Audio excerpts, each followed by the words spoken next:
کل میں MTA دیکھی تھی، اس میں روا کا کوئی چینل آ رہا تھا، اس میں وہ بتا رہے تھے کہ نیا سال کئی لوگ مناتے ہیں،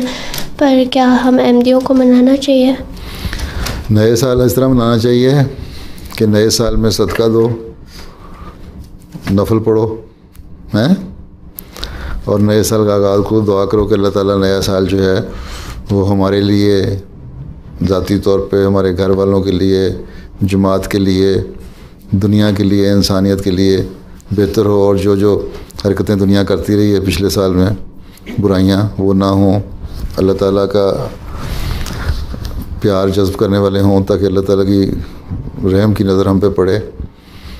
اور دنیا کے حالات بہتر ہوں، نہ کہ اور مزید خراب ہوں، جس کی اس کا فکر ہے کہ جنگ ہوگی تو کیا ہوگا، کھانے کو کچھ نہیں ملے گا۔ تو اللہ تعالیٰ سے پناہ مانگو ہر شر سے، ہر برائی سے، اس طرح مناؤ۔ لیکن یہ جس طرح مناتے ہیں نا، رات ساری رات بیٹھ کے ہلڑ بازی کرتے رہتے ہیں، شرابیں پیتے رہتے ہیں، سڑکوں پہ گند ڈالتے رہتے ہیں، اور صبح اٹھ کے سمجھ نہیں ہوتی کیا ہے۔ پھر خدا بلندیہ کئی ملکوں میں، اب ان شہروں میں وقار عمل کر کے گند صاف کرتی ہے، پھر اگلے دن اخبار میں خبر آ جاتی ہے کہ جماعت احمدیہ کی یوتھ آرگنائزیشن جو ہے اس نے بڑا کام کیا، ہمارے لوگوں نے جو شرابیں پی کے ٹن پھینکے ہوئے تھے اور گند ڈالا ہوا تھا، اس کو خدا احمدیہ نے وقار عمل کر کے صاف کر دیا۔ تو تم بھی اپنے گھر کے سامنے اگر دیکھو ہمسایوں نے گند کیا ہو تو صفا کر دینا، اس طرح مناؤ نیا سال۔ تقریباً رابع نے ایک دو بیان کیا تھا کہ جب ایک نیا سال شروع ہوا، رات کو 12 بجے ایک اسٹیشن پہ تھے وہ،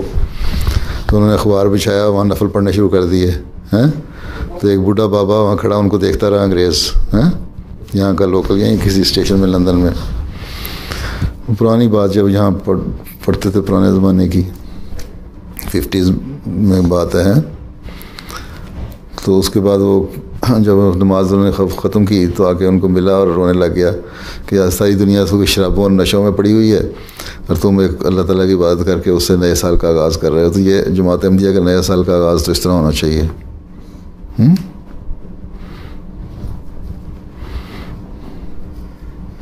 مبارکباد دو ایک دوسرے کو، مبارکباد دینے میں کوئی حرج نہیں،